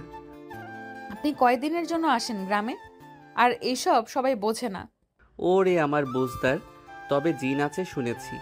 আমার এক ফুপু বাড়ির পিছনের পুকুরে ডুবে মরেছিলেন, আর চাচিরে মাঝে মাঝেই জিনে ধরে। সে কি? তবে আমি বিশ্বাস করি না এসব। তুমি বিশ্বাস করো? না। আচ্ছা। পদ্মজা কথা শেষ করতে পারল না। আমির পদ্মজাকে টেনে বিছানায় নিয়ে আসে, আষ্টে পৃষ্ঠে জড়িয়ে ধরে বলল, আর কথা না, ঘুমাও। আমি ভর্তা হয়ে যাচ্ছি। এই যে আসতে ধরলাম। শুনুন না, কি? আমি পড়তে চাই। পড়বে? আম্মাকে অসন্তুষ্ট রেখে জোর করে পড়তে মন মানবে না। আম্মাকে রাজি করাবো। পদ্মজা খুশিতে গদগদ হয়ে উঠল। সেও আমিরকে এক হাতে জড়িয়ে ধরল। ফজরের আজান চারিদিকে ছড়িয়ে পড়তেই পদ্মজা চোখ খোলে। বিছানা থেকে নামার জন্য ওঠার চেষ্টা করলো, পারল না। আমির দুই হাতে চাপটে ধরে রেখেছে। পদ্মজা আমিরকে মৃদু কণ্ঠে ডাকলো। এই যে শুনছেন? আমির সাড়া দিল না। আবার ডাকলো পদ্মজা। আমির ঘুমের ঘোরে কিছু একটা বিড়বিড় করে আবার ঘুমে তলিয়ে যায়। এবার পদ্মজা উঁচু স্বরে ডাকলো, আরে উঠুন না, ফজরের নামাজ পড়বেন। এই যে। আমির পিটপিট করে তাকায়, দুই হাতের বাঁধন আলগা করে দেয়। পদ্মজা আমিরকে ঠেলে দ্রুত উঠে বসে। বিছানা থেকে নামতে নামতে বলে, ওযু করতে আসুন। আপনি আমাকে কথা দিয়েছিলেন আজ থেকে নামাজ পড়বেন। পদ্মজা কলপার থেকে অজু করে আসে। এসে দেখে আমির বালিশ জড়িয়ে ধরে আয়েশ করে ঘুমোচ্ছে। মৃদু হেসে কপাল চাপড়ালো পদ্মজা। এরপর আমিরের পাশে গিয়ে দাঁড়ালো। আমিরের চুলে বিলি কেটে দিয়ে কোমল কণ্ঠে বলল, উঠুন না, নামাজ পড়ে আবার ঘুমাবেন। মসজিদে যেতে হবে না, আমার সাথেই পড়ুন। এই যে শুনছেন, এই যে বাবু। পদ্মজা দ্রুত জিভ কাটল। মুখ ফসকে আমিরের ডাক নাম ধরে এসে ডেকেছে। পদ্মজা সাবধানে পরখ করে দেখল আমির শুনল নাকি। না, শোনেনি। পদ্মজা মনে মনে বলল, উফ, বাঁচা গেল। আরো এক দফা ডাকার পর আমির উঠে বসে। কাঁদো কাঁদো হয়ে বারবার অনুরোধ করে, কাল থেকে পড়বো, আজ ঘুমাতে দাও। পদ্মজা শুনল না। তার অনুনয়ের কাছে আমির হেরে গেল। বউ যদি সুন্দরী হয়, তার অনুরোধ কি ফেলা যায়? আমির কলপার থেকে অজু করে আসে। দুজন পাশাপাশি দুই জায়নামাজে নামাজ সম্পন্ন করে। নামাজ শেষ হতেই পদ্মজা বলল, এবার চলুন। আমির টুপি বিছানার উপর রেখে জানতে চাইল, কোথায়? এমন ভাবে বলছেন যেন জানেন না। একটু অভিনয় করেই বলল পদ্মজা। আমিরের সত্যি কিছু মনে পড়ছে না। এখনো চোখে ঘুম ঘুম ভাব বলেই হয়তো। সে মনে করার চেষ্টা করলো, মনে পড়তেই বলল, ও দাঁড়াও, চাবি নিয়ে আসছি। আমির বেরিয়ে গেল। পদ্মজা অপেক্ষা করতে থাকলো। জানালার পাশে দাঁড়াতেই ভোরের স্নিগ্ধ বাতাসে সর্বাঙ্গ চাঙ্গা হয়ে উঠল। বাইরে সবেমাত্র ভোরের আলো ফুটেছে। পদ্মজা চমৎকার চাহনিতে দেখছে বাড়ির পিছনের জঙ্গল। কি সুন্দর সবকিছু! এত এত গাছ, অযত্নে গড়ে ওঠা বন জঙ্গল যেন একটু বেশি আকর্ষণীয় হয়। প্রকৃতির রূপ দেখতে দেখতে আচমকা চোখে পড়ল রানীকে। রানীর পরনে আকাশি রঙের সালোয়ার কামিজ। সে জঙ্গলের ভেতরে যাচ্ছে। চোর চুরি করার সময় যেভাবে চারপাশ দেখে, রানীও ঠিক সেভাবেই চারপাশ দেখে দেখে এগোচ্ছে। পদ্মজা নিঃশ্বাস বন্ধ করে পুরো দৃশ্যটা দেখলো। রানী গভীর জঙ্গলের আড়ালে চলে যায়। তখনই আমির আসে। পদ্মবতী, আমিরের ডাকে পদ্মজা মৃদু কেঁপে উঠল। আমির কপাল কুঁচকে প্রশ্ন করল, কিছু কি হয়েছে? না, কি হবে, চলুন আমরা যাই। পদ্মজা যে কোনো কথা এড়িয়ে গেছে তা বেশ বুঝতে পারলো আমির, তবে প্রশ্ন করলো না। পদ্মজা আমিরকে রানীর কথা বলতে গিয়েও পারল না। সে ভাবছে, আগে রানী আপাকে জিজ্ঞাসা করতে হবে, এক্ষুনি বলা ঠিক হবে না। উনি কি ভাবেন আবার। রুম্পার ঘরের দরজা খুলতেই ক্যাচ ক্যাচ আওয়াজ হয়। পদ্মজা ঘরে ঢুকে আগে জানালা খুলে দেয়, তারপর পালঙ্কের দিকে তাকালো। পালঙ্ক শূন্য। পদ্মজা আমিরের দিকে জিজ্ঞাসু হয়ে তাকায়। আমির ইশারা করে পালঙ্কের নিচে দেখতে। পদ্মজা ঝুঁকে পালঙ্কের নিচে তাকালো। কেউ একজন শুয়ে আছে, চুল দিয়ে মুখ ঢাকা, হাতে পায়ে বেড়ি বাঁধা। আমির পদ্মজার পাশে বসে বলল, উনি রুম্পা ভাবি? ওনাকে ডাকবেন একটু? রেগে যায় যদি? তবুও ডাকুন না। আমির লম্বা করে নিঃশ্বাস নিয়ে ডাকলো, ভাবি, ভাবি, শুনছেন ভাবি? রুম্পা নড়ে চড়ে চোখ তুলে তাকায়। 2 হাত দূরে একটা ছেলে ও মেয়ে বসে আছে। তাদের মুখ স্পষ্ট নয়, আলো ভালো করে ঘরে ঢোকেনি। রুম্পা শান্ত চোখে চেয়ে রইল অনেকক্ষণ। পদ্মজা হাত বাড়িয়ে বলল, আমার হাত ধরে বেরিয়ে আসুন। রুম্পা বাঁধা 2 হাতে পদ্মজার হাত ধরার চেষ্টা করে, পারল না। পদ্মজা আরেকটু এগিয়ে যায়। রুম্পার 2 হাত ধরে টেনে বাইরে নিয়ে আসে। রুম্পা কাছে আসতেই দুর্গন্ধে পদ্মজার বমি চলে আসে। গলা অবধি এসে বমি আটকে গেছে। না জানি কতদিন গোসল করেনি রুম্পা, দাঁত মাজেনি। এই বাড়ির কেউ কি একটু পরিষ্কার করে রাখতে পারে না রুম্পাকে? প্রস্রাবের গন্ধও পাওয়া যাচ্ছে, মনে হচ্ছে ঘরেই প্রস্রাব পায়খানা করে। রুম্পা মলিন মুখে চেয়ে থাকে পদ্মজার দিকে, শান্ত স্থির দৃষ্টি। আমির গর্ব করে রুম্পাকে বলল, আমার বউ, বলছিলাম না সবচেয়ে সুন্দরী মেয়েটা আমার বউ হবে? দেখিয়ে দিলাম তো। রুম্পা হাসে। ময়লাটে মলিন মুখের হাসি বোধহয় পৃথিবীর সবচেয়ে সুন্দর হাসি। অনেক দিন গোসল না করার কারণে চেহারা, হাত পা ময়লাটে হয়ে গেছে। নখগুলো বড় বড়, নখের ভিতর ময়লার স্তূপ যেন। ঠোঁট ফেটে চৌচির, টলমলো করা চোখ। দেখে মনে হচ্ছে এখনই চোখ দিয়ে বর্ষণ বইবে। রুম্পা পদ্মজাকে শান্ত কণ্ঠে বলল, এ তো দেহি মেলা সুন্দর সেরি, তোমার নাম কি তা? পদ্মজা খুশিতে জবাব দিল, উম্মে পদ্মজা। ছোট ভাই, এত সুন্দর সেরি কই পাইলেন? এ যে চাঁদের লাগান মুখ। রুম্পার আরো কাছে এসে বসলো পদ্মজা। দুর্গন্ধটা আর নাকে লাগছে না, মানুষটাকে তার বেশ লাগছে। রুম্পার চুল লম্বা, মাটিতে 5-6 ইঞ্চি চুল লুটিয়ে আছে। কুচকুচে কালো চুল। অনেকদিন চুল না ধোয়ার কারণে চুলগুলো জট লেগে আছে, কিন্তু সৌন্দর্য এখনো রয়ে গেছে। যখন সুস্থ ছিল নিশ্চয়ই অনেক বেশি সুন্দর চুলের অধিকারিণী ছিল। পদ্মজা বলল, আমি আপনাকে তুমি বলি? রুম্পা দাঁত বের করে হেসে মাথা নাড়ালো। পদ্মজা হেসে বলল, কিছু বলবেন? রুম্পা হাসি হাসি মুখে তাকিয়ে থাকে পদ্মজার দিকে, কোনো জবাব দেয় না। সেকেন্ড কয়েক পর রুম্পার চোখের দৃষ্টি এদিক ওদিক ছুটতে থাকে। হাসি মিলিয়ে মুখ মলিন হয়ে আসে। পদ্মজা অবাক হয়ে রুম্পার পরিবর্তন দেখে। আকস্মিক পদ্মজাকে আক্রমণ করে বসলো রুম্পা। খামচে ধরে পদ্মজার পা। আমির লাফিয়ে ওঠে, রুম্পার হাত থেকে পদ্মজাকে ছুটাতে চেষ্টা করে। রুম্পা পা ছেড়ে পদ্মজার শাড়ি কামড়ে ধরে, মুখ দিয়ে অদ্ভুত শব্দ করতে থাকে। আমির ধমকে বলে, ভাবি, ছাড়ো বলছি। পদ্মজা তোমার ক্ষতি করতে আসেনি। ভাবি ছাড়ো। পদ্মজা স্তব্ধ হয়ে দেখছে, তার চোখে মুখে কোনো ভয় ভীতি নেই। কি যেন খুঁজছে রুম্পার মধ্যে, খুঁজে কুল কিনারা পাচ্ছে না। রুম্পার শাড়ি ছেড়ে দিতেই পদ্মজা একটু বিষিয়ে যায়। দরজায় চোখ পড়ে, দেখতে পায় কেউ একজন সরে গিয়েছে। কি আশ্চর্য! হুট করেই পদ্মজার বুক কাঁপতে থাকে। নূরজাহান নিচু ঘর থেকে হন্তদন্ত হয়ে ছুটে আসেন, এসেই বলেন, তালা খুলছে কেডায়? বাবু, নতুন বউরে নিয়া এইখানে আইছস কেন? আমির দ্রুত রুম্পার কাছ থেকে সরে আসে, নূরজাহানকে কৈফিয়ত দেয়। ভাবলাম বাড়ির সবাইকে পদ্মজা দেখেছে, রুম্পা ভাবিকেও দেখুক। ভাবতে পারিনি ভাবি এমন কাজ করবে। ভাবি তো এখন আরো বেশি বিগড়ে গেছে দাদু। তুই আমারে কইয়া আইবি না? তোর চিল্লানি হুইন না আমার কলজাটা উইরা গেছিল। বউ তোমারে দুঃখ দিছে এই সেরি? পদ্মজা বলল।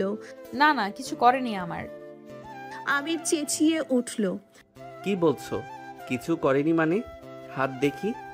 আমির পদ্মজার 2 হাত টেনে নিয়ে দেখে বাম হাতে নখের জখম। আমির ব্যথিত স্বরে বলল, ইস, কতটা আঘাত পেয়েছো। ঘরে চলো। দাদু, এই নাও চাবি, তালা মেরে দিও। আমির পদ্মজাকে টেনে নিয়ে বেরিয়ে যায়। বেরোবার আগ মুহূর্তেই পদ্মজা রুম্পার দিকে তাকালো, দেখতে পেল রুম্পা আর চোখে তাকে দেখছে। সে চোখে স্নেহ মমতা, একটু হাসিও লেগেছিল। পদ্মজার মাথা চক্কর দিয়ে উঠল। ঘরে এসে আমিরকে বলল, ওনার যত্ন কেউ নেয় না কেন? দেখনি কি রকম করলো। এই ভয়েই কেউ যায় না। শুরুতে তোমাকে দেখে যদি রেগে যেত, তখনই তোমাকে নিয়ে চলে আসতাম। সবাইকে ভাবি তুই করে বলে। তোমাকে তুমি বলে সম্বোধন করতে দেখে ভাবলাম বোধহয় তোমাকে পছন্দ হয়েছে, তাই আঘাতও করবে না। কিন্তু ধারণা ভুল হলো। আপনি অকারণে চাপ দিচ্ছেন, নখের দাগ বসেছে শুধু। রক্ত চলে এসেছে। এইটুকু ব্যাপার না। আমির তুলা দিয়ে পদ্মজার হাতের রক্ত মুছে দিল, তারপর বলল, আর ওইদিকে পা দিবে না। আম্মার কণ্ঠ শোনা যাচ্ছে। লাবণ্যকে ঘুম থেকে তুলছে। লাবণ্য ফজরে উঠতেই চায় না। আমির হেসে বলল, আমি যাই। কোথায়? আম্মা সকাল সকাল রান্নাঘরে যেতে বলেছিলেন। তুমি রান্না করবে কেন?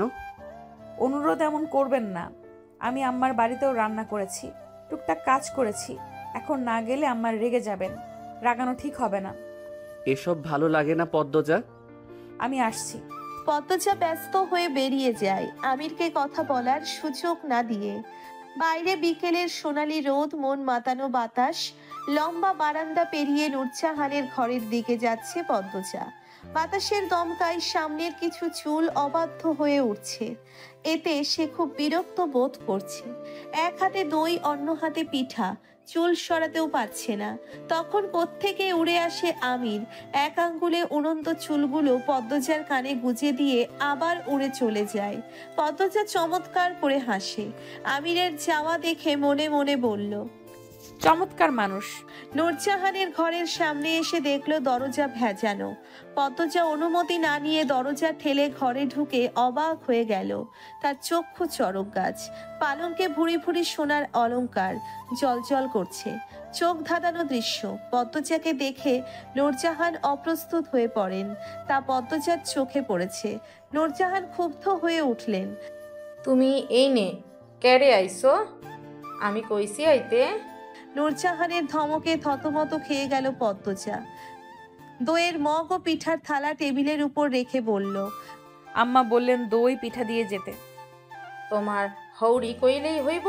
আমি কইছি আমারে না কইয়া আমার ঘরে আউন মানা, হেইডা তোমার হাউড়ি জানে না? মাফ করবেন। মাথা নত করে বলল পদ্মজা। যাও, বাড়াইয়া যাও। পদ্মজা বেরিয়ে গেল। দরজার বাইরে এসে থমকে দাঁড়ায়। ছোট কারণে এত ক্ষুব্ধ প্রতিক্রিয়া কেন দেখালেন তিনি? পদ্মজার মাথায় ঢুকছে না।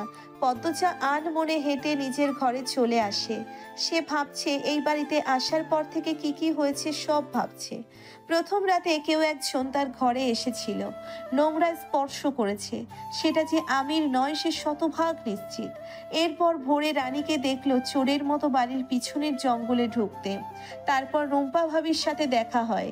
তিনি শুরুতে স্বাভাবিক ছিলেন, শেষে গিয়ে পাগলামি শুরু করেন। দরজার ওপাশে কেউ ছিল। পদ্মজা ভ্রুকুটি করে মুখে চক্রান্ত শব্দ করল, সব ঝাপসা। ফরিনা বলেছিলেন দই পিঠা দিয়েই রান্নাঘরে যেতে। পদ্মজা বেমালুম সে কথা ভুলে গিয়েছে। যখন মনে পড়ল অনেক সময় হয়ে গিয়েছে, সে দ্রুত আঁচল টেনে মাথা ঘুরে ছুটে যায় রান্নাঘরের দিকে। এসে দেখে ফরিনা এবং আমিনা মাছ কাটছেন। পদ্মজা পা টিপে টিপে রান্নাঘরে ঢোকে। ভয়ে বুক কাঁপছে। কখন না কঠিন কথা শোনানো শুরু করে দেন। অহন আহনের সময় হয়েছে তোমার? আসিলা কই? বললেন ফরিনা। ঘরে। নতজান হয়ে বলল পদ্মজা। আমি তো বাইরে বাইরে গেছি অনেকক্ষণ হইল, তুমি ঘরে গিয়া করতাছিলা কি? স্বামী বাড়ি থাকতে গেলে ঘর তখন লাগে, নাইলে বউদের শোভা পায় খালি রান্না করে। চুলার চেয়ে কিছুটা দূরত্বে কয়েকটা বেগুন রাখা। এখানে আসার পর থেকে সে দেখছে প্রতিদিন বেগুন ভাজা করা হয়। পদ্মজা দা নিয়ে বসে বেগুন হাতে নিল। ফরিনা বলল, বেগুন লইছ কেরে? আজ ভাজবেন না? জাফর আর হের বউ তো গেলই গা, এখন কার কার লইগা কারাম, আর কেউ খায় না বেগুন। পদ্মজা বেগুন রেখে দিল। ঘন্টা খাদে নামিয়ে বলল, কি করব? ফরিনা চোখ মুখ কুচকে মাছ কাটছেন, যেন পদ্মজার উপস্থিতি তিনি নিতে পারছেন না। পদ্মজার প্রশ্নের জবাব অনেকক্ষণ পর কাট কাট গলায় দিলেন। ঘরে গিয়া বইয়া থাউন। পদ্মজার চোখ দুটি ছলছল করে ওঠে। ঢোক গিলে বলল, আর হবে না। তোমারে কইছেন না এখান থেকে যাইতে? যাও না ক্যাডে, যতদিন আমরা আছি তোমরা বউরা রান্ধন ঘরের দায়িত্ব লইতে আইবা না। আমিনার কণ্ঠে বিদ্রুপ। পদ্মজা আমিনার কথায় অবাক হয়ে গেল। সে কখন দায়িত্ব নিতে এলো? ফরিনা আমিনের কথা শুনে চোখ গরম করে তাকালেন, বললেন, আমার স্যারার বউ আমি মারবো, কাটবো, বকবো। তোমরা কোনোদিন হের লগে উঁচু গলায় কথা কইবা না। বউ তুমি ঘরে যাও। পদ্মজার সামনে এভাবে অপমানিত হয়ে আমিনা স্তব্ধ হয়ে যান। তিনি সেই শুরু থেকে ফরিনাকে ভয় পান, তাই আর টু শব্দ করলেন না। পদ্মজা ফরিনার দিকে অনুসন্ধানী দৃষ্টি নিয়ে তাকালো। কি যেন দেখতে পেল। মনে হচ্ছে এই মানুষটারও দুই রূপ আছে। এই বাড়ির প্রায় সবাইকেই তার মুখোশধারী মনে হচ্ছে। কেউ ভালো কিন্তু খারাপের অভিনয় করে, আর কেউ আসলেই শয়তান কিন্তু ভালোর অভিনয় করে। কিন্তু কেন? কিসের এত ছলনা? খাড়াইয়া আসো কেন? যাও ঘরে যাও। গিয়ে কি করব? কোনো সাহায্য লাগলে বলুন না আম্মা। তোমারে যাইতে কইছি, যাও তুমি। পদ্মজার কথা বাড়ালো না। ধীর পায়ে জায়গা ত্যাগ করলো। এদিক ওদিক হেঁটে ভাবতে থাকে কার ঘরে যাবে। লাবণ্যের কথা মনে হতেই লাবণ্যের ঘরের দিকে এগোলো সে। লাবণ্য বিকেলে টিভি দেখে। নিশ্চয়ই এখন টিভি দেখছে। লাবণ্যের ঘরে ঢুকেই লেখন সাহর কণ্ঠ শুনতে পেল পদ্মজা।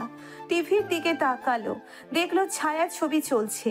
লেখন সাহর ছায়া ছবি। পদ্মজা ঘুরে দাঁড়ায় চলে যেতে।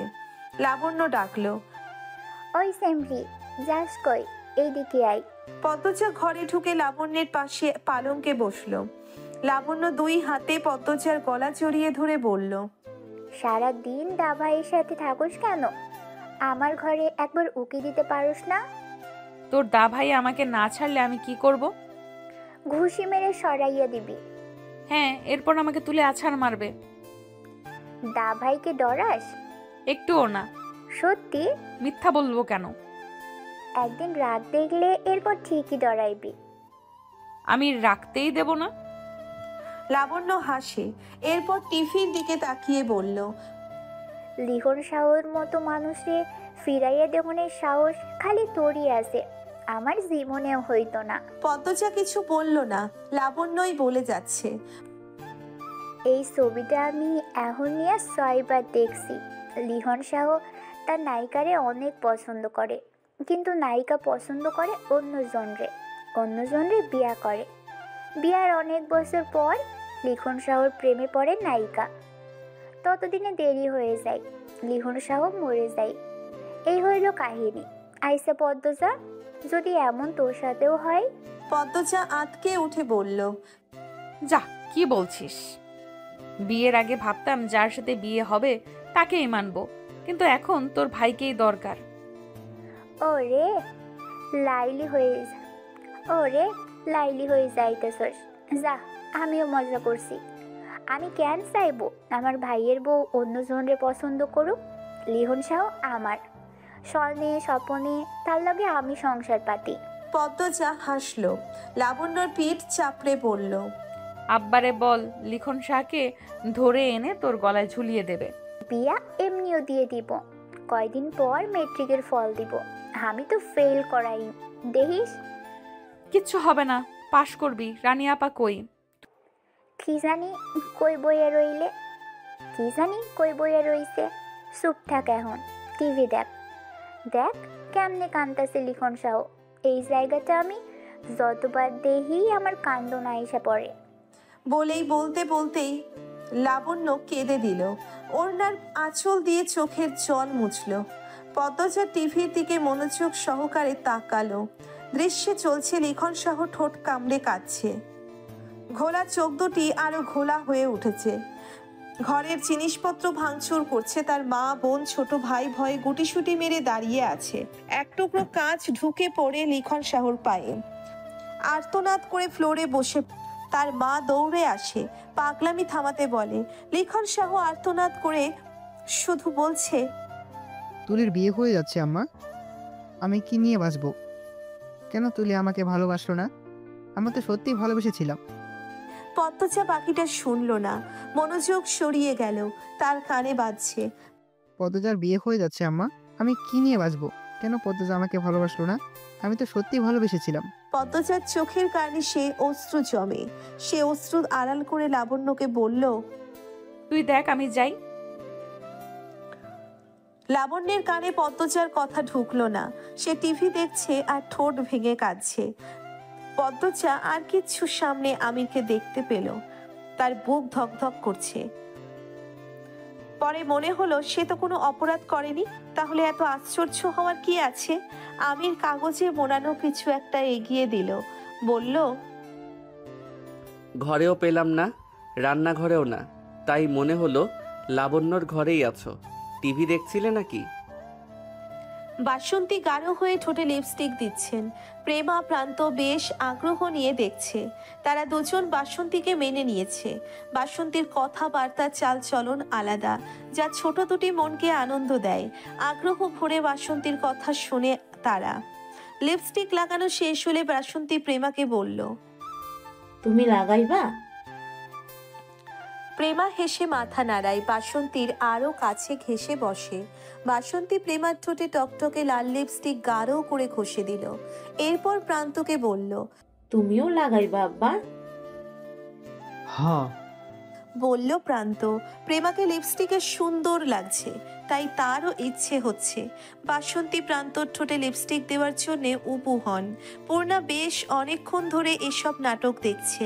এই মহিলাকে সে একটুও সহ্য করতে পারে না। একে তো সৎ মা, বাপের আর এক বউ, তার উপর এই বয়সে এসে এত সাজগোজ করে। প্রান্তকে লিপস্টিক দিচ্ছে দেখে তার গা পিত্তি জ্বলে উঠল। ঘর থেকে দপদপ করে পা ফেলে ছুটে আসে। প্রান্তকে টেনে দাঁড় করিয়ে বলল, হিজড়ার সাজার ইচ্ছে হচ্ছে কেন তোর? কতবার বলছি এই বজ্জাত মহিলার সাথে না ঘেঁষতে। বাসন্তী ভয় পান পূর্ণাকে। মেয়েটা খিটখিটে বদমেজাজি। হেমলতা বলেছেন সেদিনের দুর্ঘটনার পর থেকে পূর্ণা এমন হয়ে গেছে। হুটহাট রেগে যায়, কথা শোনে না। পদ্মজা যাওয়ার পর থেকে আরো বিগড়ে আছে। এজন্য যথাসম্ভব পূর্ণাকে এড়িয়ে চলেন। তবুও এসেই আক্রমণ করে বসে। গত 2 সপ্তাহে মেয়েটা অতিষ্ঠ করে তুলেছে জীবন। তিনি কাটা কাটা গলায় পূর্ণাকে বললেন, এই শিক্ষা পাইছো তুমি? গুরুজনদের সাথে এমনি কথা কও? আপনি চুপ থাকেন। খারাপ মহিলা, বুড়ো হয়ে গেছে, এখনো রং ঢং করে। পূর্ণার কথা মাটিতে পড়ার আগে তীব্র থাপ্পড়ে সে মাটিতে উল্টে পড়ল। চোখের দৃষ্টি গরম করে ফিরে তাকায় সে, দেখার জন্যে কে মেরেছে তাকে। দেখল হেমলতাকে। হেমলতা অগ্নি চোখে তাকিয়ে আছেন, যেন চোখের দৃষ্টি দিয়ে পূর্ণাকে পুড়িয়ে ফেলবেন। পূর্ণার চোখ শিথিল হয়ে আসে, সে চোখ সরিয়ে নেয়। হেমলতা বললেন, নিজেকে সংশোধন করো, এখনো সময় আছে। পূর্ণা নতজানু অবস্থায় বলল, আমি এই মহিলাকে সহ্য করতে পারি না আম্মা। করতে হবে, ওনার অধিকার আছে এই বাড়িতে। আমি খুন করব এই মহিলাকে। পূর্ণার রাগে শরীর কাঁপছে। পূর্ণার অবস্থা দেখে হেমলতার দৃষ্টি গেল থমকে। পূর্ণা কেন এমন হলো? তিনি কি এক মেয়ের শূন্যতার শোক কাটাতে গিয়ে আর এক মেয়েকে সময় দিচ্ছেন না? বুঝিয়ে শুনিয়ে পূর্ণাকে আবার আগের মতো করতে হবে। তিনি কণ্ঠ খাদে নামানোর চেষ্টা করেন, কিন্তু এরপর পূর্ণা যা বলল তিনি রাগ নিয়ন্ত্রণ করতে পারলেন না। পূর্ণা বাসন্তীকে উদ্দেশ্য করে বলল, বেশ্যার মেয়ে বেশ্যাই হয়, আর বেশ্যার সাথে এক বাড়িতে থাকতে ঘৃণা করে আমার। হেমলতা ছুটে যান বাইরে, বাঁশের কঞ্চি নিয়ে ফিরে আসেন। বাসন্তী দ্রুত আগলে ধরেন পূর্ণাকে। হেমলতাকে অনুরোধ করেন, এত বড় সেরিডারে মাইরো না, ছোট মানুষ বুঝে না। আপা আপনি সরেন, ও খুব বেড়ে গেছে। বাসন্তীর স্পর্শ পূর্ণার ভালো লাগছে না, সে ঠেলে সরিয়ে দেয়। সঙ্গে সঙ্গে হেমলতা বাঁশের কঞ্চি দিয়ে পূর্ণার পিঠে ঝাড়ি মারলেন। পূর্ণা আর্তনাদ করে শুয়ে পড়ে। হেমলতা আবার মারার জন্য প্রস্তুত হন। বাসন্তী পূর্ণাকে আগলে বসেন, অনুরোধ করেন, যুবতী ছেলেদের এমন মারতে নাই, আর মাইরো না। প্রেমা প্রান্ত ভয়ে গুটিয়ে গেছে। হেমলতার চোখ দিয়ে টপ টপ করে জল পড়ছে। তিনি বাঁশের কঞ্চি ফেলে লাহারি ঘরের দিকে যান। বারান্দায় বসে দীর্ঘশ্বাস ফেলেন। মনে মনে মোর্শেদের উপর ভীষণভাবে ক্ষেপে যান। মোর্শেদ চিৎকার করে করে বাসন্তীর সম্পর্কে সব বলেছে বলেই তো পূর্ণা জেনেছে। আর তাই এখন পূর্ণা কারো অতীত নিয়ে আঘাত করার সুযোগ পাচ্ছে। মোড়ল বাড়ির ছোট সংসারটা কেমন ওলট পালট হয়ে আছে। মোড়ল বাড়ির সংসারটা কেমন ওলট পালট হয়ে গেছে। হেমলতা আকাশের দিকে তাকিয়ে হাঁ করে নিঃশ্বাস নেন। সব কষ্ট যন্ত্রণা যদি উড়ে যেত, সব যদি আগের মতো হয়ে যেত, সব কঠিন মানুষেরাই কি জীবনের এক অংশে এসে এমন দুর্বল হয়ে পড়ে, কোনো দিশা খুঁজে পায় না? আমির বিছানায় বসে উপন্যাসের বই পড়ছে। 6 দিন পর পদ্মজার মেট্রিকের ফলাফল, এরপরে ঢাকার উদ্দেশ্যে যাত্রা শুরু হবে। যদিও ফরিনা বেগম রাজি নন, কিন্তু আমির মনে মনে প্রতিজ্ঞাবদ্ধ, সে পদ্মজাকে রাজধানীতে নিবেই। পদ্মজার কথা মনে হতেই আমির বই রেখে গোসলখানার দিকে তাকালো। তার ঘরের সাথে আগে গোসলখানা ছিল না, পদ্মজার জন্য তৈরি করা হয়েছে। সে বই রেখে সেদিকে যাওয়ার জন্য পা বাড়ালো। তখনই পদ্মজা চিৎকার করে উঠল, তাই দ্রুত দৌড়ে গেল। দরজা ঠেলে ভেতরে ঢুকলো। পদ্মজা শাড়ি দিয়ে শরীর ঢেকে রেখেছে, কিছুটা কাঁপছে। আমির দ্রুত কাছে এসে বলল, কি হয়েছে? ওখানে ওখানে কে ছিল? আমাকে দেখছিল। পদ্মজার ইঙ্গিত অনুসরণ করে আমির সেদিকে তাকালো। গোসলখানার ডান দেওয়ালের একটা ইট সরানো, সকালে তো সরানো ছিল না। পদ্মজা কাঁদতে থাকলো। কাপড় পাল্টাতে গিয়ে হঠাৎ চোখ পড়ে দেওয়ালে, আর তখনই দুটি চোখ দেখতে পায়। সে তাকাতেই চোখ দুটি দ্রুত সরে যায়। পদ্মজার পিলে চমকে ওঠে। আমির পদ্মজার মাথায় হাত বুলিয়ে দিয়ে বলল, শুকনো কাপড় পরে আসো, কেঁদো না। কথা শেষ করেই সে বেরিয়ে যায়। যাওয়ার তারা দেখে মনে হলো অজ্ঞাত আগন্তুককে আমির চিনে। পদ্মজা দ্রুত কাপড় পরে নিল। এরপর আমিরকে খুঁজতে থাকলো। আমির সোজা রিদওয়ানের ঘরের দিকে যায়। রিদওয়ান পানি পান করছিল। আমির গিয়ে রিদওয়ানের বুকের শার্ট খামচে ধরে, চিৎকার করে বলল, তোকে সাবধান করেছিলাম, দ্বিতীয় সুযোগ দিয়েছিলাম। ছাড়বো না। কি করবি তুই? আমার বউয়ের দিকে কুনজর দিবি আর আমি ছেড়ে দিব? প্রমাণ আছে তোর কাছে? কুত্তার বাচ্চা, প্রমাণ লাগবে? আমি জানি না। আমির, মুখ সামলা, গালাগালি করবে না। করব। কি করবি তুই? আবার বলছি, শার্ট ছাড়। আমির খুশি মারে রিদওয়ানের আমির ঘুষি মারে রিদওয়ানকে। রিদওয়ান টাল সামলাতে না পেরে পালঙ্কের উপর হুমড়ি খেয়ে পড়ে। চিৎকার চেঁচামেচি শুনে বাড়ির সবাই রিদওয়ানের ঘরে ছুটে আসে। পদ্মজা ঘরের চৌকাঠে পা দিল মাত্র আমির রিদওয়ানকে টেনে হিঁচড়ে তুলে বলল, তোকে না করেছিলাম, বারবার না করেছি, তবুও শুনলি না। রিদওয়ান শক্ত দুই হাতে আমিরকে ধাক্কা মেরে ছুঁড়ে ফেলে দূরে। আমির আলমারির সাথে ধাক্কা খেয়ে আরো হিংস্র হয়ে ওঠে। রিদওয়ানের দিকে তেড়ে আসে। নূরজাহান দৌড়ে এসে পথ রোধ করে দাঁড়ান। চিৎকার করে বললেন, কি হয়েছে তোদের? তোরা এমন করতাছিস কেন? দাদু সরে যাও, মাদার বাচ্চারে আমি মেরে ফেলবো। তুই কি ভালো মানুষের বাচ্চা? তেজ নিয়ে বলল রিদওয়ান। আমির নূরজাহানকে ডিঙিয়ে রিদওয়ানকে আঘাত করতে প্রস্তুত হলো। তখন মজিদ হাওলাদারের কর্কশ কণ্ঠ ভেসে আসে, যে যেখানে আছো সেখানেই দাঁড়িয়ে থাকো। আমির মজিদ হাওলাদারকে এক নজর দেখে শান্ত হওয়ার চেষ্টা করলো, পরেই জ্বলে উঠে বলল, আব্বা আপনি জানেন না ও কি করছে? পদ্মজা গোসল করছিল, ও লুকিয়ে লুকিয়ে দেখছিল। আমিরের কণ্ঠ থেকে যেন অগ্নি ঝরছে। ফরিনা, আমিনা, রানী সহ হাওলাদার বাড়িতে কাজ করা দুজন মহিলা ছিছি করে উঠল। রিদওয়ান সাবধানে প্রশ্ন করল, তোর কাছে কি প্রমাণ আছে? প্রমাণ লাগবে? আমি জানি এটা তুই ছিলি। বিয়ের রাতেও তুই পদ্মজার কাছে গিয়েছিলি। অপবাদ দিবি না। তুই ভালো করেই জানিস আমি অপবাদ দিচ্ছি না। তুমি কি করে শতভাগ নিশ্চিত হতে পারছো ছেলেটার রিদওয়ানি ছিল? পদ্মজা দেখেছে নাকি তুমি? বললেন মজিদ।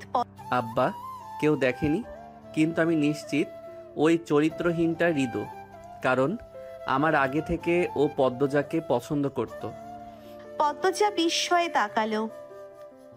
কি হচ্ছে, কি সব শুনছে? ফরিনার দুই ঠোঁট হা হয়ে গেল, মুখে হাত দিয়ে অবাক হয়ে তাকিয়ে থাকেন। আমিনা বললেন, আপা, আমি আগেই কইছিলাম এই ছেড়ি বিনাশিনী, এই ছেড়ির রূপ আগুনের লাখান, এই ছেড়ির জন্য এখন বাড়ি ছাড়াদের ভেজাল হইতাছে। আমির আমিনার কথা শুনেও না শোনার ভান করলো। মজিদকে বলল, আব্বা আপনি এর বিচার করবেন না আমি ওরে মেরে ফেলবো। আর আম্মা এরপরও বলবা এই বাড়িতে রেখে যেতে পদ্মজাকে। আমাকে তো ফিরতেই হবে ঢাকা। পদ্মজাকে রেখে আমি কিছুতেই যাব না, মনে রেখো। আব্বা তুমিও কথাটা মনে রেখো, আমি তোমার ব্যবসায় আর নেই যদি পদ্মজা আমার সাথে ঢাকায় না যায়। তুমি যেখানে যাবা তোমার বউ তো সেখানেই যাবে, বউ রেখে যাবা কেন? আর রিদওয়ান তুমি আমার সাথে আসো, তোমার সাথে আমার বোঝা পড়া আছে। মজিদ হাওলাদার বেরিয়ে যান। আমির পদ্মজার হাত ধরে পদ্মজাকে বলল, আর কখনো এমন পরিস্থিতিতে পড়তে হবে না। খুশিতে পদ্মজার চোখের তারাই অশ্রু জলজল করে ওঠে। সে আমিরের এক হাত শক্ত করে ধরে বোঝায়, আমি আপনাকে ভালোবাসি, বিশ্বাস করি। সন্ধ্যার ঠিক আগ মুহূর্ত, এমন সময় হাওলাদার বাড়ির রাতের রান্না করা হয়। মগা এক ব্যাগ মাছ নিয়ে গেছে। লতিফা মাছ কাটছে। লতিফা এই বাড়ির কাজের মেয়ে, সবাই ছোট করে লুতু ডাকে। ফরিনা ভাত বসিয়েছেন আর অনবরত বলে চলেছেন, আমি এই বাড়ির বড় বান্দি, দাসী আমি। বাপুর বাপ দাসী পুরুষ রাখছে, দাসী পালে, সারাদিন কাম করি। অন্যরা হাওয়া লাগাইয়া ঘুরে, মরণ হয় না আমার। মরণই আমার একমাত্র শান্তি। পদ্মজা গুনগুন করে গান গাইছে আর রান্নাঘরের আশেপাশে ঘুরছে। ফরিনার সব কথাই তার কানে আসছে, তার গায়ে লাগছে না, বরং হাসি পাচ্ছে। সে বহুবার রান্নাঘরে গিয়েছে কাজ করার জন্যে। ফরিনা তাড়িয়ে দিয়েছেন, কাজ করতে হবে না বলেছেন, আর এখন বলছেন কেউ সাহায্য করে না। পদ্মজা পা টিপে টিপে রান্নাঘরে ঢুকলো, বলল, আম্মা আমি সাহায্য করি। এই সেরি তুমি এত বেয়াদব কেরে? কতবার কইছি তোমার সাহায্য করতে হইব না। না মানে আপনি বলছিলেন কেউ সাহায্য করে না। তোমারে তো বলি নাই, তোমার গায়ে লাগে কেন? মেঝে ঝাড়ু দিয়ে দেই। তোমারে কইছি আমি? তুমি যাও এখন থেকে, যাও কইতাছি। পদ্মজা বেরিয়ে আসে। বাসায় লাবণ্য নেই, আমির নেই, কার কাছে যাবে? রানী আছে। রানীর কথা মনে হতেই পদ্মজা রানীর ঘরের দিকে এগোলো। যাওয়ার পথে সন্ধ্যার আজান ভেসে আসে কানে, তাই আর সেদিকে এগুলো না, নিজের ঘরের দিকে হেঁটে গেল। নামাজ পড়তে হবে। নামাজ পড়ে সূরা ইয়াসিন একবার পড়ল। এরপর জানালা লাগাতে গিয়ে রানীকে দেখতে পেল। সেদিনের মতো জঙ্গলের ভেতর ঢুকছে। আর কিছু মুহূর্ত পার হলে চারিদিকে রাতের গাঢ় অন্ধকারে তলিয়ে যাবে। এমন সময় কি করতে চাচ্ছে ওখানে? এত সাহসী কি করে হয়? পদ্মজা হুড়মুড়িয়ে ঘর থেকে বের হয়। আজ সে এর শেষ দেখে ছাড়বে। লাবণ্য সবে মাত্র সদর ঘরে ঢুকেছে। পদ্মজাকে তাড়াহুড়ো করে কোথাও যেতে দেখে বলল, কি রে, কই যাস? পদ্মজা চমকে উঠল। এরপর বলল, এই তো এখানেই। কই ছিলি? আচ্ছা পরে কথা বলবো, আসি এখন। লাবণ্য ঠোঁট উল্টে পদ্মজার যাওয়ার পানে তাকিয়ে থাকে। এরপর মনে মনে ভেবে নিল 2 তলা থেকে হয়তো দেখেছে দাভাই আসছে, তাই এগিয়ে আনতে যাচ্ছে। সে নিজে ঘরের দিকে চলে গেল। পদ্মজা কখনো বাড়ির পেছনের দিকে যায়নি, এই প্রথম যাচ্ছে। বাড়ির ডান পাশে বিশাল পুকুর, কালো জল, অথচ বাড়ির সামনের পুকুরের জল স্বচ্ছ। 2 মিনিট লাগে শাকসবজির ক্ষেত পার হতে। বাড়ির পিছনে এরকম শাকসবজির বাগান আছে সে জানতো না। এরপর পৌঁছালো জঙ্গলের সামনে। সেখান থেকে অন্দরমহলের দিকে তাকালো। ওই তো তাদের ঘরের জানালা দেখা যাচ্ছে, আর একটা জানালাও দেখা যাচ্ছে। পদ্মজা কপাল কুঁচকে খেয়াল করলো সেই জানালার গ্রিল ধরে কেউ তাকিয়ে আছে। পদ্মজা ঠাউর করার চেষ্টা করলো এটা কার ঘর। মনে হতে বেশি সময় লাগলো না, এটা রুম্পা ভাবির ঘর। তবে কি তিনিই তাকিয়ে আছেন? পদ্মজা আবার তাকালো। রুম্পা জানালার পর্দা সরিয়ে হাত নাড়ায়। পদ্মজা মৃদু হেসে হাত নাড়ালো। দূর থেকে রুম্পার মুখটা দেখে মনে হচ্ছে সে কিছু বলতে চায় পদ্মজাকে।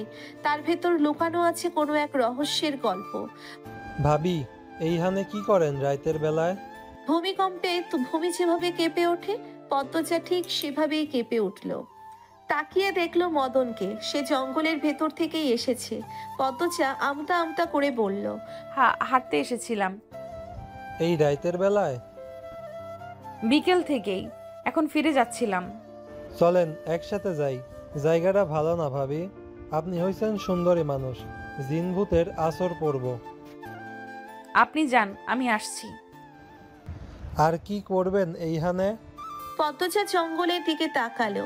অদ্ভুত এক অনুভূতি হয়। সব জঙ্গল অযত্নে বেড়ে উঠলেও এই জঙ্গল যেন যত্নে বেড়ে ওঠা। সে অন্ধকারে খোঁজার চেষ্টা করলো রানীকে, পেল না। এদিকে মদনের সাথে না গেলে সে বাড়িতে যদি বলে দেয় তাহলে অনেকের প্রশ্নের সম্মুখীন হতে হবে, আর একটার পর একটা মিথ্যে বলতে হবে। পদ্মজা মনে মনে পরিকল্পনা করে মদনের সাথে বাড়ি অবধি গিয়ে আবার চলে আসবে। মদন কিছুতেই যাচ্ছে না, আর পদ্মজা অন্দরমহলের ভেতর ঢুকতে চাইছে না। সে বারবার বলছে, আমি একটু হাঁটবো, এদিকে আপনি যান। রাতের বেলা একলা থাকবেন? আমার কাম আপনারা দেখা রাহা। এইদিকে তো আলো জ্বলছে, উনিও আসবেন এখন, আপনি যান। আর আপনার পা তো কাদা মাখা, বেশিক্ষণ এইভাবে না থেকে ধুয়ে আসুন। মদন পায়ের দিকে তাকালো, লুঙ্গি হাঁটু অবধি তুলে বেঁধে রাখা। সে হেসে বলল, আচ্ছা তাইলে আমি ধুইয়া আইতাছি, বেশিক্ষণ লাগবো না।